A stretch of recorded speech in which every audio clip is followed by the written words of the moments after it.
പെരിയമ്പലം 310 റോഡിൽ അനധികൃതമായി പ്രവർത്തിക്കുന്ന കള്ളുഷാപ്പ് അടച്ചുപൂട്ടാത്തതിൽ പുന്നയൂർ പഞ്ചായത്ത് യോഗത്തിൽ UDF പ്രതിഷേധം. അംഗങ്ങൾ യോഗം ബഹിഷ്കരിച്ച് ഇറങ്ങിപ്പോയി. കള്ളുഷാപ്പ് അടച്ചുപൂട്ടുന്നതിന് വേണ്ടി ഫെബ്രുവരി 14-ന് UDF മെമ്പർമാർ നൽകിയ പ്രമേയം ഭരണസമിതി യോഗത്തിന്റെ അജണ്ടയിൽ ഉൾപ്പെടുത്താത്തതിലും കള്ളുഷാപ്പ് അടച്ചുപൂട്ടുവാൻ പഞ്ചായത്ത് നോട്ടീസ് നൽകിയിട്ടും പ്രവർത്തിച്ചു വരുന്നത് തടയാത്തതിലും പ്രതിഷേധിച്ചാണ് അംഗങ്ങൾ ഇറങ്ങിപ്പോയത്. ജനപ്രതിനിധികളായ A. അബുതാഹിർ, KH ആബിദ്, ഷാനിബ മൊയ്തുണ്ണി, ദേവകി, സജിത ജയൻ എന്നിവർ വോക്കൌട്ടിൽ പങ്കെടുത്തു. 1-ാം വാർഡ് മെമ്പർ സജിത ജയൻ അവതാരകയായും 5-ാം വാർഡ് മെമ്പർ അബു താഹിർ അനുവാദകനുമായാണ് പ്രമേയം അവതരിപ്പിച്ചത്. പക്ഷേ പഞ്ചായത്ത് പ്രസിഡന്റ് അതിൽ അജണ്ടയിൽ ഉൾപ്പെടുത്താതെ തികച്ചും മെമ്പർമാരുടെ അവകാശം നിഷേധിക്കുന്ന രീതിയിലാണ് നിഷേധിക്കുന്ന സമീപനമാണ് പഞ്ചായത്ത് പ്രസിഡന്റ് എടുത്തിട്ടുള്ളത്.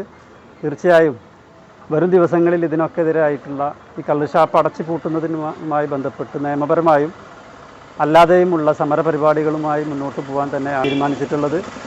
തീർച്ചയായും ഈ പുന്നയൂർക്കുളം പഞ്ചായത്തിലും പരിസര പ്രദേശങ്ങളിലൊക്കെ തന്നെ ലഹരിയുടെ വ്യാപനം നടന്നുകൊണ്ടിരിക്കുകയാണ്. ഇതിനെതിരായുള്ള എല്ലാ പ്രവർത്തനങ്ങൾക്കും UDFൻ്റെ മെമ്പർമാർ തികച്ചും എല്ലാവിധ പിന്തുണയും അറിയിച്ചുകൊണ്ട് നിർത്തുന്നു.